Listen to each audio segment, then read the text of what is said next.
జయశంకర్ భూపాలపల్లి జిల్లా కాళేశ్వరంలో త్రివేణి సంగమంలో సరస్వతి పుష్కరాలు కొనసాగుతున్నాయి. నేటితో ఈ పుష్కరాలు 9వ రోజుకు చేరుకున్నాయి. ఉదయాన్నే కాళేశ్వరం చేరుకుంటున్న భక్తులు త్రివేణి సంగమంలో పుణ్య స్నానాలు ఆచరించి కాళేశ్వర ముక్తేశ్వర స్వామిని దర్శించుకుంటున్నారు. తెలంగాణ, ఏపీ రాష్ట్రాలతో పాటు మహారాష్ట్ర, ఛత్తీస్గఢ్ రాష్ట్రాల నుండి భక్తులు పెద్ద సంఖ్యలో సరస్వతి పుష్కరాలకు విచ్చేస్తున్నారు. గత 2 రోజులుగా కురుస్తున్న వర్షం కారణంగా భక్తులు ఇబ్బందులు పడుతున్నారు. భక్తులకు ఇబ్బందులు కలగకుండా అధికారులు తగు ఏర్పాట్లు చేస్తున్నారు.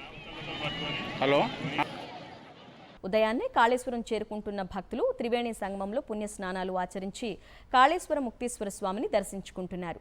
తెలంగాణ, ఏపీ రాష్ట్రాలతో పాటు మహారాష్ట్ర, ఛత్తీస్గఢ్ రాష్ట్రాల నుండి భక్తులు పెద్ద సంఖ్యలో సరస్వతి పుష్కరాలకు విచ్చేస్తున్నారు. గత 2 రోజులుగా కురుస్తున్న వర్షం కారణంగా భక్తులు ఇబ్బందులు పడుతున్నారు. భక్తులకు ఇబ్బందులు కలగకుండా అధికారులు తగు ఏర్పాట్లు చేస్తున్నారు.